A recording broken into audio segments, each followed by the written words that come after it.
Factory settings, can you imagine just how I used to be before the world got inside of me? Pain still weighs on my soul. Brain still feels like a black hole. Why am I laughing at the wrong moments when they say to cry? I don't mind. Is this wise or am I hiding? To not choose sides. Yo, Kevin's colorblind, so he can't see the difference between envy, red, and green money. Fault lines ain't my fault. The earth has a mind of her own, and I'm just trying to be me. Is that a crime? I guess it is. Outside the lines, as we scribble crayons in the diamonds, that's what we thought. Still trying, not even seeing the colors that's flying. Way too focused on what we think we need. Too many songs, man, I think we peaked. To spike endorphins, Robert Johnson, a devil pack. Let's agree to grieve and let it go so we can be fools again with empty crosses, laughing in that hearse so hard it hurts. We made it without accomplishing shit. You know, when I was young, I was afraid of everything in certain ways. Um, what am I trying to say? Um, I felt so many places of vulnerability and so many ways in which I felt I didn't belong or couldn't measure up. And that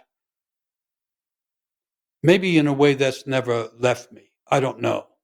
In other words, the idea isn't that a person becomes a perfect example of things, it's that a person becomes a specific presentation of their individual life. And that includes vulnerabilities and fault lines as much as it does brilliances and talents. And so um, in a way, when a person inhabits their life more, they actually are inhabiting the gifted side and the wounded side. And so, my own understanding is that the gifts and the wounds dwell together, and I'm saying that from experience. So, for instance, if we talk about creativity, I can be in a very creative mode and write something or create something and go, that's not half bad. And then in the next moment, feel very vulnerable and very broken because, in a way, compared to what was just shaped, I am misshapen, or the shaping of something awakens the misshapen parts of myself.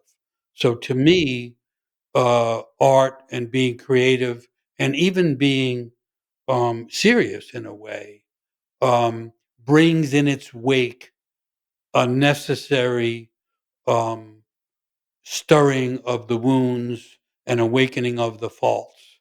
And so when I talk about going into the sea after writing for hours or something, that is done out of um, almost painful humility. That because the sea is so grand and so impeccable in its being, the sea doesn't question itself or think, "Geez, do I have too much salt?" Or maybe my waves are at the wrong rhythm. The sea isn't doing that. The sea is so much the sea that it really is inviolable.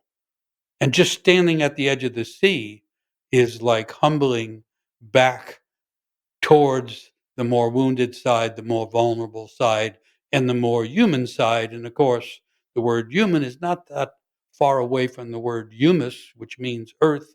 And from the word humus comes humor.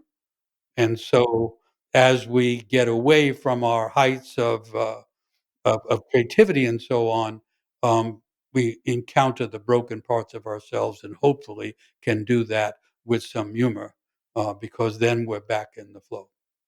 There's the old idea that, the first, embodied joke was a pitfall. Someone slips and falls and everybody still cracks up, and now you're supposed to, be too polite to do that, but it really is funny. And humor in a way is a falling experience.